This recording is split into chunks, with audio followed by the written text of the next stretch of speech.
कि वो माननीय मुकुट कानिटकर जी का स्वागत, वंदन और अभिनंदन करें। संघ के वरिष्ठ प्रचारक हैं, प्रख्यात भारतीय शिक्षाविद और भारतीय शिक्षण मंडल के प्रमुख सदस्य हैं। हंसते हंसते जिसकी 1,25,000 से भी अधिक प्रतियां बिक चुकी हैं। आपने हिंदी, मराठी व अंग्रेजी में 1500 से अधिक लेख लिखे हैं। आप विवेकानंद इंटरनेशनल फाउंडेशन, महान व्यक्तित्व जो हमारे बीच में उपस्थित हैं, आपका स्वागत है सर। वंदन करते हैं, अभिनंदन करते हैं, बहुत बहुत स्वागत है सर।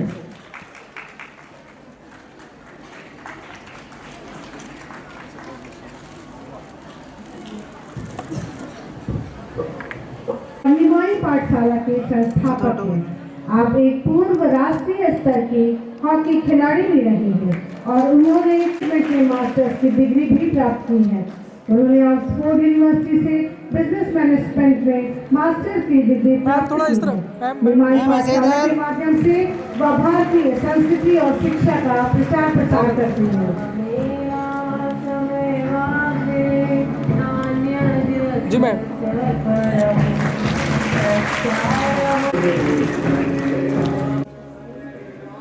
अच्छा सॉरी, ज्योति तिवारी जी से अनुरोध करती हूँ कि वे आए और मंच पर उपस्थित अपर्णा यादव जी का स्वागत करें।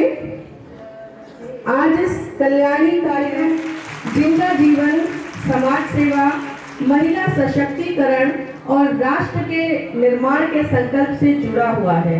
मैं बात कर रही हूँ उत्तर प्रदेश राज्य महिला आयोग की उपाध्यक्ष श्रीमती अपर्णा यादव जी की।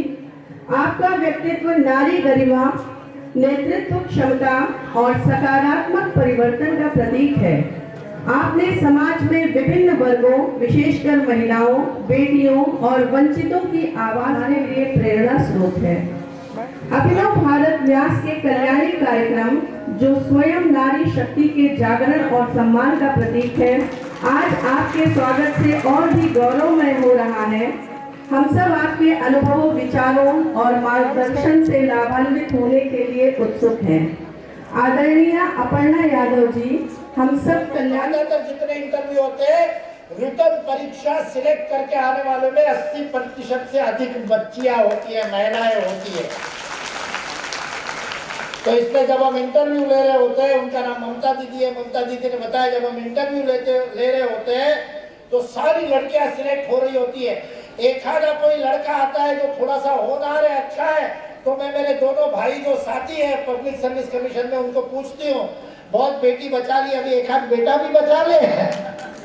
कुछ दिनों में सरकार को बेटा बचाओ योजना लाने पड़ने वाली है। इतनी बड़ी शक्ति हमारे अंदर है।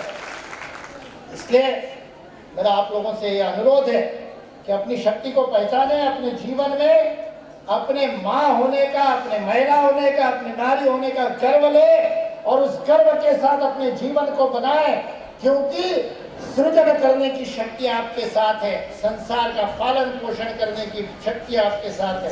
स्वामी विवेकानंद ने शिकागो के भाषण में बहनों और भाइयों कहा था, भाइयों बहनों नहीं, पहले बहनों कहा था फिर भाइयों कहा था। भगिनी निवेदिता ने उनसे प्रश्न पूछा, क्या आपने गलती से पहले बहनों कहा? स्वामी जी ने कहा गलती से नहीं कहा, मैंने बहनों का नाम पहले इसलिए लिया क्योंकि आने वाली शताब्दी हमारी बहनों की शताब्दी है, हमारी माताओं की शताब्दी है। उनके नेतृत्व में ही विश्व का कल्याण होगा। ऐसी कल्याणी आप बने, इसी प्रार्थना के साथ अपनी वाणी पूरा बैठे। जीवन में आदर्श सामने रखने से ही जीवन को दिशा मिलती है। इसलिए मैं इस पूरे अभिनव भारत की टीम का अभिनंदन करता हूं कि उन्होंने मंच पर ऐसे लोगों को विराजित किया है जिनको देख करके बालिकाएं प्रेरणा ले सकती है। मेरे लिए तो ये अत्यंत सौभाग्य का विषय है कि आप सब बहनों के साथ बातचीत करने का अवसर मुझे मिला है। वास्तविकता में सारे विश्व में भारत यदि आज एक अग्रणी भूमिका कर रहा है तो उसका कारण है कि भारतीय संस्कृति का आधार संबंध है, परिवार। सारे विश्व में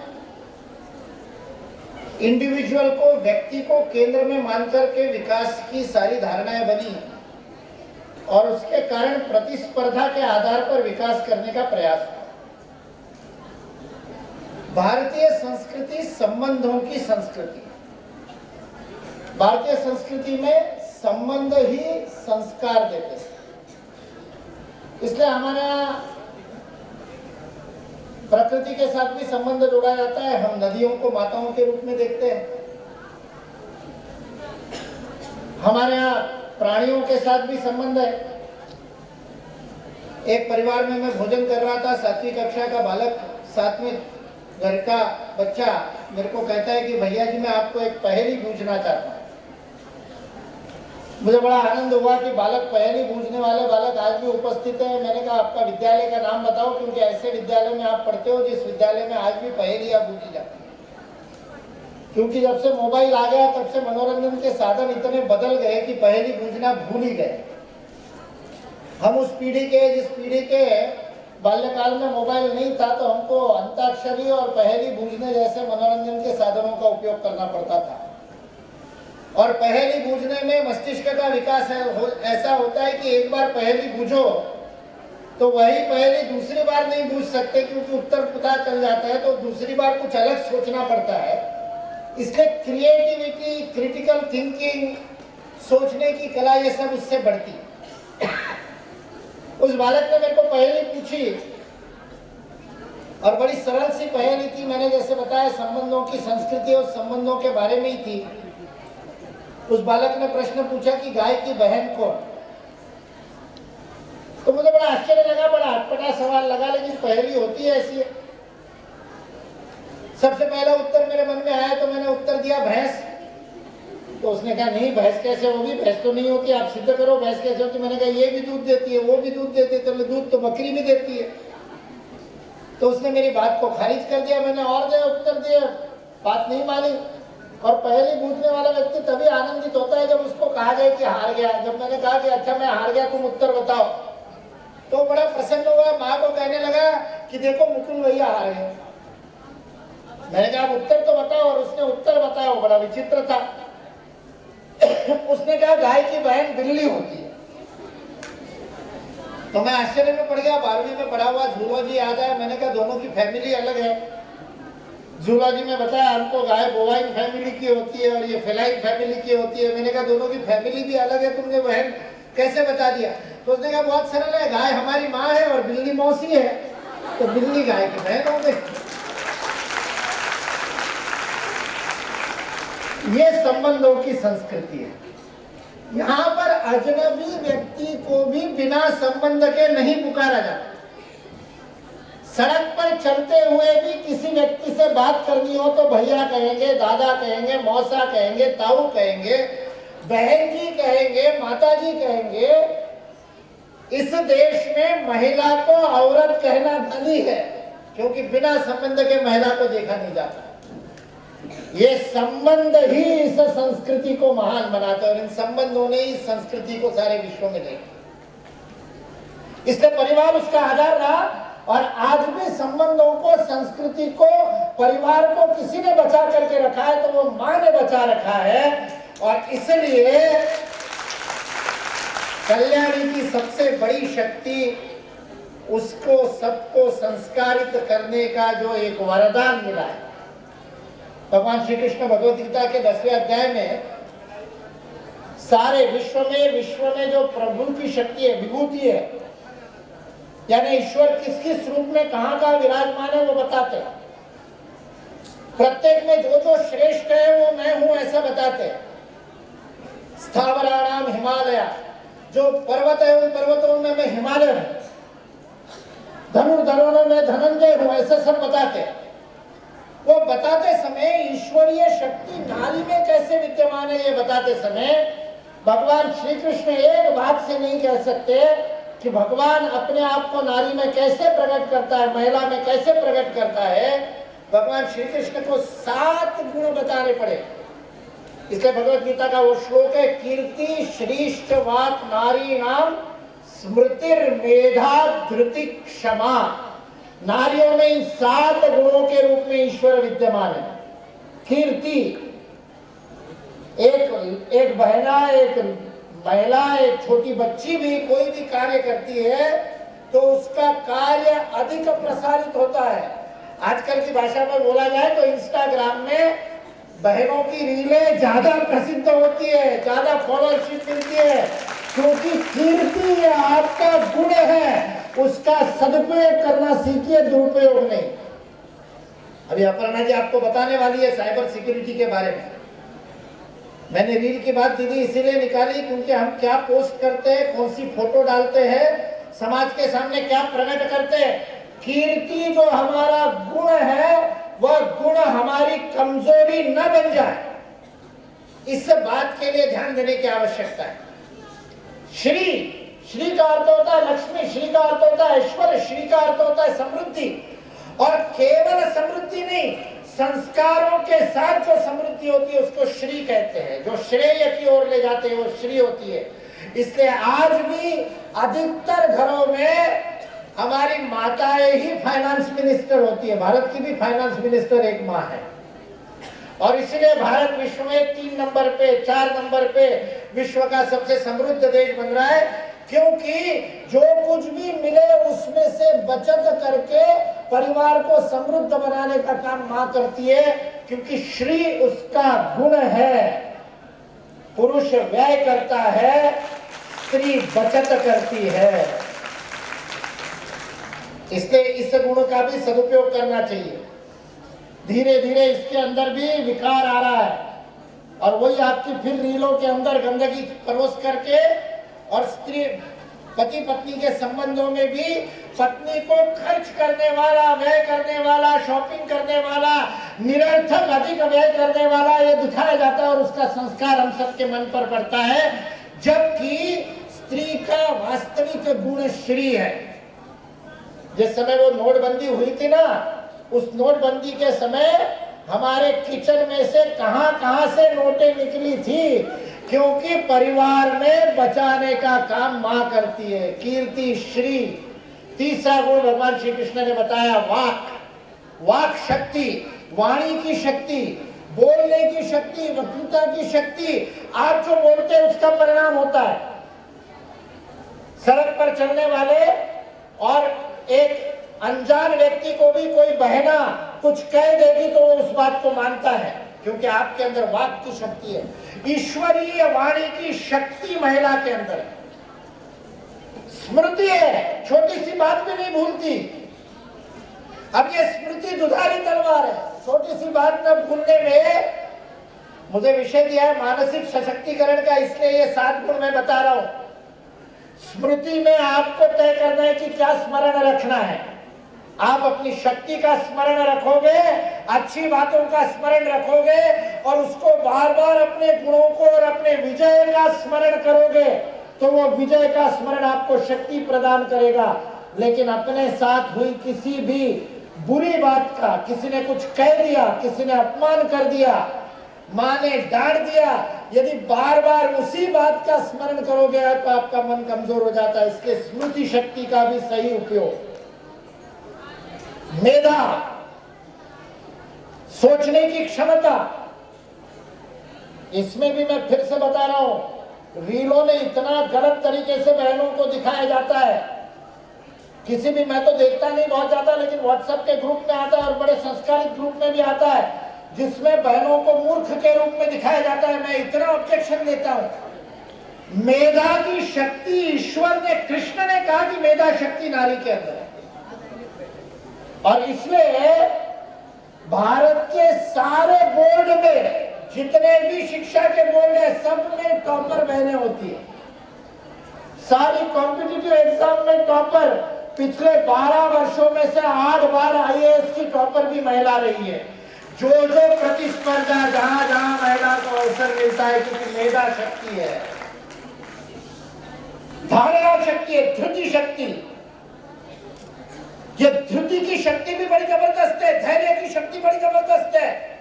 पृथ्वी के, इसीलिए पृथ्वी को धरणी कहा जाता है, क्योंकि वो धारण करती है, और जो धारण करने की शक्ति जिसके अंदर होती है वही सृजन करने की शक्ति रखती है। स्वामी विवेकानंद के पास एक युवा सन्यासी बनने के लिए आया। वो बहुत परेशान था और अपने परिवार की अपेक्षाओं से परेशान था। तो स्वामी विवेकानंद के सामने कुछ बातें करने लगा, पिता के बारे में बोला और फिर बोलते बोलते माँ के बारे में कुछ बोल दिया। स्वामी विवेकानंद माँ के बारे में कुछ सुन नहीं सकते थे। इस युवा ने जब माँ के बारे में कुछ बोला तो स्वामी विवेकानंद ने कहा, इस प्रश्न का उत्तर मैं तुमको कल दूंगा। दूसरे दिन सुबह जब वो आया तो स्वामी विवेकानंद ने 2 ईंटें पकड़ करके वो ईंटें उसके पेट पर बांध दी कपड़े से, और कहा कि जब तक मैं ना कहूं इन ईंटों को उतारना नहीं। सारे काम करो, दिन भर भोजन करो, जहां जाना है वहां जाओ, लाइब्रेरी में जाओ, किताबें पढ़ो, जो भी करना है, ये ईंटें पेट पर बांध करके काम करो। शाम के समय आया, स्वामी जी से गिड़गिड़ाने लगा, स्वामी जी अब तो उतार दो। स्वामी ने कहा, ठीक है, तुम इतने गिड़गिड़ा रहे हो तो उतार दो। उसने ईंटें उतार दी और उसके बाद स्वामी विवेकानंद ने उसको कहा, अभी तो 8 घंटे हुए हैं, 2 ईंटों का वजन तुम नहीं संभाल पाए। तुम्हारी माँ ने 9 महीने तक तुमको पेट में कैसे पाला होगा और कैसे पेट में धारण करके सारे काम किए होंगे, उस माँ के बारे में आप शब्द बोलते हो। धारणा से ही सृजन होता है। क्रिएटिविटी का आधार धृति शक्ति है, धैर्य है। आज हमारा धैर्य कम हो रहा है। अपने अंदर जाकर के देखो, अपनी मानसिक क्षमता को देखो। किसी एक बात के ऊपर हम टिक नहीं पाते। 30 सेकंड और 1 मिनट के रील देखने की आदत में, लगातार बदलने की आदत में मन को एकाग्र होने की आदत नहीं है। इसलिए बिना हलचल किए, बिना कुछ भी मन में विचार लाए, एक बात पर एकाग्र होने की क्षमता यदि अपनी बालिकाओं में आ जाएगी तो दुनिया की कोई ताकत उनके साथ में दुर्व्यवहार नहीं कर सकती है। धारणा शक्ति बहुत बड़ी ताकत है। और 7वां गुण भगवान श्री कृष्ण ने बताया, क्षमा। क्षमा करने की शक्ति भी माँ के अंदर ही होती है। हम लोग तो कितनी शैतानियां करते थे। मैं तो अपने बचपन में बहुत ज्यादा शैतान था। माँ को जब मेरे को डांटना होता था तो दूसरे कमरे में जाकर के डांटती थी। मैं जब सामने चला जाता था, वो कमरे में पहुंच जाता था तो माँ फिर उठ करके दूसरे कमरे में जाती थी और वहां से डांट लगाती थी। बहुत दिनों तक मेरे को ये बात समझ में नहीं आई कि ऐसा क्यों करती है। बाद में मैंने माँ को पूछा, तुम ऐसा क्यों करती हो? तो माँ ने उत्तर दिया, तुम सामने आ जाते हो तो मैं डांट नहीं सकती हूँ, क्योंकि क्षमा मन में आ जाती है। तुमको सामने देखने के बाद कितनी भी बड़ी भूल को क्षमा कर सकती है वो माँ होती है। कीर्ति श्रेष्ठ वाक नारी नाम धृतिर्मेधा, स्मृतिर्मेधा धृति क्षमा। ये 7 गुणों से परिपूर्ण ऐसा जन्म आपको मिला है। किसी दूसरे की बराबरी करने की आवश्यकता नहीं। पश्चिम में महिला मुक्ति का, नारी मुक्ति का आंदोलन चला तो उन्होंने पुरुषों से बराबरी करने का प्रयास किया, पुरुष बनने का प्रयास किया। वस्त्र बदल दिए, पुरुषों जैसे वस्त्र पहनना शुरू किया। बाल काट करके पुरुषों जैसे बाल, बॉय कट। अरे काय का बॉय कट? क्यों आप अपने आप को नीचे ले जा रहे हो? आप अपनी उच्चता को जब तक गर्व के साथ स्वीकार नहीं करते। मैं शायद 7वीं या 8वीं कक्षा में था, 11-12 वर्ष की आयु होगी। मेरी माँ बहुत अच्छी कविताएं लिखती है, मराठी में भावुक कविताएं लिखती है। माँ की पुरानी कविताओं की कॉपी लेकर के बैठा था एक दिन। 7वीं 8वीं कक्षा में होऊंगा, 11-12 वर्ष का। उसमें एक कविता थी जो माँ ने गर्भवती रहते हुए लिखी थी। पहली बार माँ बनने की अनुभूति को उस कविता में माँ ने लिखा था। कविता के 2 कड़ी पढ़ते पढ़ते मेरे को एकदम ध्यान में आया कि मैं घर का बड़ा बेटा हूँ। इसका मतलब है मैं जब माँ के पेट में था, गर्भ में था, तब लिखी हुई कविता है। अब कविता की तरफ देखने की दृष्टि बदल गई। माँ कविता में लिख रही है कि माँ बनना जीवन की सार्थकता है, जीवन की परिपूर्णता है। ऐसे करके बड़ा सुंदर मातृत्व का वर्णन माँ ने किया था। और वो समय नहीं था जिस समय ये क्या कहते सोनोग्राफी आदि होता था, तो उस कारण अंतिम कड़ी में अपेक्षा भी लिखी थी कि क्या होगा, बेटा होगा या बेटी होगी।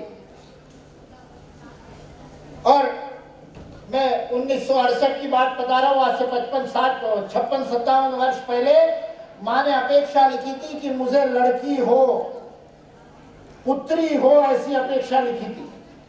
और उस कड़ी में, अंतिम कड़ी में माँ ने लिखा था क्योंकि बेटी होगी तो वो भी आगे जाकर के माँ बनेगी और अपना जीवन परिपूर्ण करेगी। अब आप कल्पना कीजिए, 11-12 साल का छोटा सा बच्चा अपनी माँ की कविता पढ़ रहा है और उस कविता में उसको पता चलता है कि मैं जब माँ के गर्भ में था, पेट में था, तब माँ की इच्छा थी कि कन्या होनी चाहिए, बेटी होनी चाहिए, और मैं हो गया बेटा। तो मेरे मन में आया मेरे जन्म होने से माँ को कितना दुख हुआ होगा, क्योंकि उनकी अपेक्षा तो थी कि पुत्री होनी चाहिए। मैं रोने लगा, 2 दिन तक भोजन नहीं किया, नाराज रहा। माँ को पता चला, छोटे भाई ने चुगली की, छोटे भाइयों का काम होता है चुगली करना, बहनों का भी होता है। जाकर के माँ से चुगली की, इसने कविता पढ़ी थी, तब से इसका नाराज है। माँ ने आकर के समझाया, माँ के लिए तो बेटा बेटी एक ही होता है, तेरे जन्म से मेरे को कष्ट थोड़ी हुआ, तो ऐसा क्यों सोच रहा है। तो छोटे बच्चे जितने जल्दी नाराज होते हैं, राजी भी हो जाते हैं। राजी हो गया, माँ ने कहा चलो भोजन करो। मैंने कहा नहीं, भोजन नहीं करूंगा। मैंने कहा क्यों?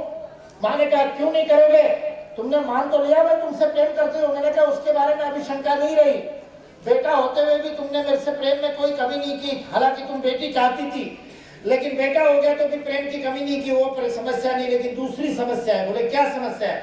मैंने कहा माँ, आपने कविता में लिखा है कि जब तक माँ नहीं बन जाते जीवन परिपूर्ण नहीं हो सकता। मैं तो पुरुष हूँ, माँ बन नहीं सकता, मेरा जीवन परिपूर्ण कैसे होगा?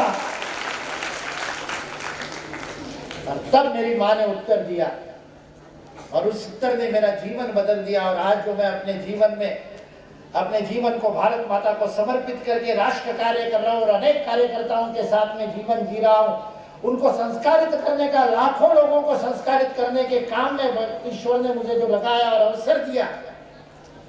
मेरी माँ ने मुझे कहा, माँ तो केवल शरीर को जन्म देती है, संस्कार देकर के व्यक्तित्व निर्माण का काम शिक्षक का करता है। यदि तू पुरुष होकर के भी यदि मातृत्व का अनुभव करना चाहता है तो गुरुत्व को प्राप्त कर और संस्कार देने का काम कर। आप लोगों को दोनों अवसर है, आप लोगों के पास शक्ति है, आप अपनी शक्ति को पहचानिए। अवसर मिला, जहां जहां अवसर मिला। हमारी बहनों ने अभी परिचय के समय बताया दीदी के बारे में, रेणुका जी के बारे में, कि हॉकी की प्लेयर रही है। आज स्पोर्ट्स में अवसर मिला तो सारे खेलों में महिलाओं ने अपना परचम और फहरा करके दिखा दिया। सेना में अवसर मिला, सेना में, नौसेना में, वायुसेना में, सारी सेनाओं में जहां जहां अवसर मिला हमारी बहनों ने अपनी योग्यता को सिद्ध किया है। सारे भारत के जो शालेय शिक्षा की रिपोर्ट आती है, अभी जुलाई महीने में आती है, केंद्रीय मंत्रालय से निकलती है, शिक्षा मंत्रालय से। हर साल मैं वो रिपोर्ट को पढ़ता हूँ। पिछले 12 वर्षों से पूरे भारत में महिला शालेय शिक्षा में शिक्षिकाओं की संख्या पुरुषों से अधिक हो गई। 60% शिक्षिकाएं, 40% पुरुष रह गए। हर मामले में बहनें आगे बढ़ रही है, जहां जहां अवसर मिला आगे मिल रही। हमारे एक कार्यकर्ता हरियाणा में पब्लिक सर्विस कमीशन की सदस्य है। महिला विमर्श की बैठक में बता रही थी, वो 3 सदस्य है, 2 पुरुष है, 1 महिला है। वो कहते हैं हरियाणा में, जिस हरियाणा में आज से 15 साल पहले बेटी बचाओ रखना पड़ा था क्योंकि कन्या भ्रूण हत्या की केसेस बहुत ज्यादा थी, उस हरियाणा में आज ये स्थिति है कि पब्लिक सर्विस कमीशन की सदस्य बता रही है कि ज्यादातर सरकारी नौकरी के ज्यादातर जितने इंटरव्यू होते हैं, रिटर्न परीक्षा सिलेक्ट करके आने वालों में 80% से अधिक बच्चियां होती है, महिलाएं होती है। तो इसलिए जब हम इंटरव्यू ले रहे होते हैं, उनका नाम ममता दीदी है, ममता दीदी ने बताया, जब हम इंटरव्यू ले रहे होते हैं तो सारी लड़कियां सिलेक्ट हो रही होती है। एक आधा कोई लड़का आता है जो थोड़ा सा होनहार है, अच्छा है, तो मैं मेरे दोनों भाई जो साथी है पब्लिक सर्विस कमीशन में, उनको पूछती हूँ, बहुत बेटी बचा ली, अभी एक आध बेटा भी बचा ले। कुछ दिनों में सरकार को बेटा बचाओ योजना लाने पड़ने वाली है। इतनी बड़ी शक्ति हमारे अंदर है। इसलिए मेरा आप लोगों से यह अनुरोध है कि अपनी शक्ति को पहचाने, अपने जीवन में अपने माँ होने का, अपने महिला होने का, अपने नारी होने का गर्व ले और उस गर्व के साथ अपने जीवन को बनाए, क्योंकि सृजन करने की शक्ति आपके साथ है, संसार का पालन पोषण करने की शक्ति आपके साथ है। स्वामी विवेकानंद ने शिकागो के भाषण में बहनों और भाइयों कहा था, भाइयों बहनों नहीं, पहले बहनों कहा था फिर भाइयों कहा था। भगिनी निवेदिता ने उनसे प्रश्न पूछा, क्या आपने गलती से पहले बहनों कहा? स्वामी जी ने कहा गलती से नहीं कहा, मैंने बहनों का नाम पहले इसलिए किया क्योंकि आने वाली शताब्दी हमारी बहनों की शताब्दी है, हमारी माताओं की शताब्दी है। उनके नेतृत्व में ही विश्व का कल्याण होगा। ऐसी कल्याणी आप बने, इसी प्रार्थना के साथ अपनी वाणी को संस्कारित रूप में भी आता है, जिसमें बहनों को मूर्ख के रूप में दिखाया जाता है। मैं इतना ऑब्जेक्शन देता हूं, मेधा की शक्ति ईश्वर ने, कृष्ण ने कहा कि मेधा शक्ति नारी के अंदर है, और इसलिए भारत के सारे बोर्ड में जितने भी शिक्षा के बोर्ड है सब में टॉपर बहनें होती है। सारी कॉम्पिटिटिव एग्जाम में टॉपर, पिछले 12 वर्षों में से 8 बार आईएएस की टॉपर भी महिला रही है। जो प्रतिस्पर्धा जहां जहां महिला को अवसर मिलता है, क्योंकि मेधा शक्ति है, धारणा शक्ति है, धृति शक्ति। ये धृति की शक्ति भी बड़ी जबरदस्त है, धैर्य की शक्ति बड़ी जबरदस्त है। पृथ्वी के, इसीलिए पृथ्वी को धरणी कहा जाता है, क्योंकि वो धारण करती है, और जो धारण करने की शक्ति जिसके अंदर होती है वही सृजन करने की शक्ति रखती है। स्वामी विवेकानंद के पास एक युवा सन्यासी बनने के लिए आया। वो बहुत परेशान था और अपने परिवार की अपेक्षाओं से परेशान था, तो स्वामी विवेकानंद के सामने कुछ बातें करने लगा। पिता के बारे में बोला और फिर बोलते बोलते माँ के बारे में कुछ बोल दिया। स्वामी विवेकानंद माँ के बारे में कुछ सुन नहीं सकते थे। इस युवा ने जब माँ के बारे में कुछ बोला तो स्वामी विवेकानंद ने कहा, इस प्रश्न का उत्तर मैं तुमको कल दूंगा। दूसरे दिन सुबह जब वो आया तो स्वामी विवेकानंद ने 2 ईंटें पकड़ करके वो ईंटें उसके पेट पर बांध दी कपड़े से, और कहा कि जब तक मैं ना कहूं इन ईंटों को उतारना नहीं। सारे काम करो, दिन भर भोजन करो, जहां जाना है वहां जाओ, लाइब्रेरी में जाओ, किताबें पढ़ो, जो भी करना है, ये ईंटें पेट पर बांध करके काम करो। शाम के समय आया, स्वामी जी से गिड़गिड़ाने लगा, स्वामी जी अब तो उतार दो। स्वामी ने कहा ठीक है, तुम इतने गिड़गिड़ा रहे हो तो उतार दो। उसने ईंटें उतार दी और उसके बाद स्वामी विवेकानंद ने उसको कहा, अभी तो 8 घंटे हुए हैं, 2 ईंटों का वजन तुम नहीं संभाल पाए। तुम्हारी माँ ने 9 महीने तक तुमको पेट में कैसे पाला होगा और कैसे पेट में धारण करके सारे काम किए होंगे, उस माँ के बारे में आप शब्द बोलते हो। धारणा से ही सृजन होता है। क्रिएटिविटी का आधार धृति शक्ति है, धैर्य है। आज हमारा धैर्य कम हो रहा है। अपने अंदर जाकर के देखो, अपनी मानसिक क्षमता को देखो। किसी एक बात के ऊपर हम टिक नहीं पाते। 30 सेकंड और 1 मिनट के रील देखने की आदत में, लगातार बदलने की आदत में, मन को एकाग्र होने की आदत नहीं है।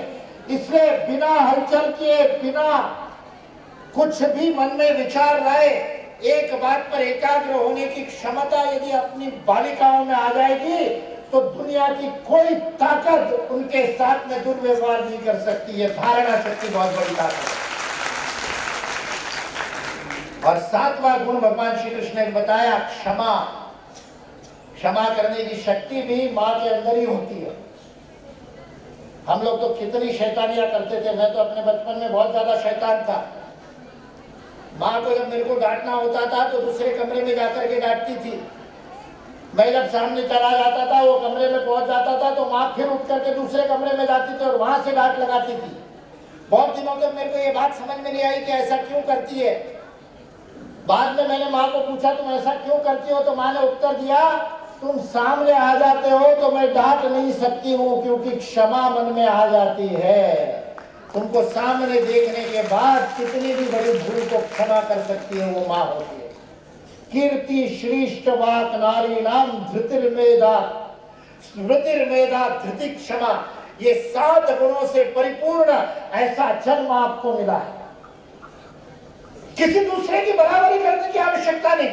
पश्चिम में महिला मुक्ति का, नारी मुक्ति का आंदोलन चला तो उन्होंने पुरुषों से बराबरी करने का प्रयास किया, पुरुष बनने का प्रयास किया, वस्त्र बदल दिए, पुरुषों जैसे वस्त्र पहनना शुरू किया, बाल काट करके पुरुषों जैसे बाल, बॉय कट। अरे काय का बॉय कट?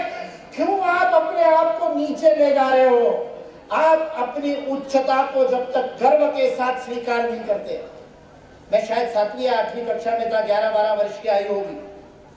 मेरी माँ बहुत अच्छी कविताएं लिखती है, मराठी में भावुक कविताएं लिखती है। माँ की पुरानी कविताओं की कॉपी लेकर के बैठा था एक दिन, 7वीं 8वीं कक्षा में होऊंगा, 11-12 वर्ष का।